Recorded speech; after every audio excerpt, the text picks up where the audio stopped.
ഒരു കാര്യം ഈ പ്രകൃതി പൂജയാണത്. ഈ പ്രകൃതിയെ നമുക്ക് നശിപ്പിക്കാൻ സാധിക്കില്ല. ഈ ഭൂമിയിൽ ഓരോ കാര്യങ്ങളും നമ്മൾ ഈ കാട്ടിക്കൂട്ടുന്ന മറ്റേ എന്താ പറയുക, മലയിടിക്കലും കുന്നിടിക്കലും ഇങ്ങനത്തെ ഒരു കാര്യങ്ങളും ചെയ്യാൻ സാധിക്കില്ല. എങ്ങനെയാണെങ്കിൽ ആ ഭൂമിയെ അമ്മയായി കണ്ടുകൊണ്ട് നമ്മൾ ആചരിക്കുമ്പോൾ, നന്ദി പറഞ്ഞുകൊണ്ട് തുടങ്ങുമ്പോൾ. അപ്പോൾ ഇന്ന് മഹാശിവരാത്രിയാണ്. നിങ്ങളെല്ലാവരും ശിവരാത്രി വ്രതം എടുത്തിരിക്കുകയായിരിക്കും. അപ്പോൾ ശിവരാത്രി എന്താണ് എന്നുള്ളതൊന്ന് ചെറുതായിട്ട് നമുക്ക് പറഞ്ഞിട്ട് പോവാം. നിങ്ങൾക്കൊക്കെ അറിയണ്ടായിരിക്കും, കാരണം വർഷങ്ങളായിട്ട് ശിവരാത്രി ആചരിക്കുന്നവരല്ലേ, അറിയില്ലേ?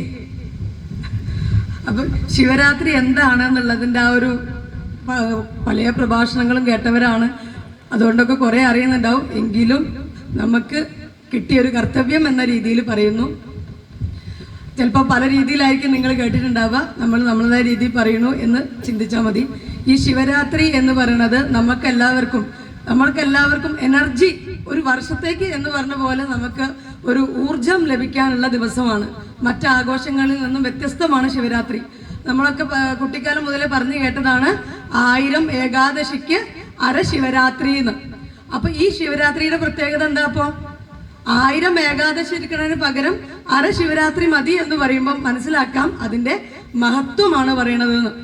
അപ്പൊ ആ ശിവരാത്രി ദിവസം എങ്ങനെ നമ്മൾ ആചരിക്കണം എന്നത്, നമ്മൾ ഒരു ഹൈന്ദവൻ എന്ന് പറയുന്നത് ആചരണം കൊണ്ടാണ് നമ്മൾ ഹൈന്ദവനാവണത്.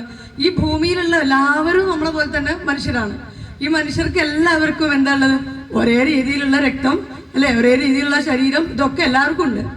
പക്ഷെ നമ്മളൊരു ഹൈന്ദവൻ, ഒരു സനാതന ധർമ്മി ആക്കുന്നത് നമ്മുടെ ആചരണം കൊണ്ടാണ്. ഇപ്പൊ നേരത്തെ ഞാൻ പറഞ്ഞു, നമ്മൾ ദിവസം തുടങ്ങുന്നത് പോലും ഭൂമിയെ തൊട്ട് വന്ദിച്ചുകൊണ്ട് ഓരോരോ കാര്യങ്ങളും നമ്മൾ ചെയ്യുന്നത്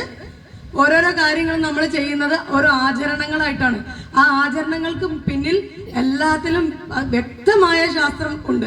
ഒന്നും വെറുതെ ഒരു കാട്ടിക്കൂട്ടൽ അല്ല എന്ന് സാരം.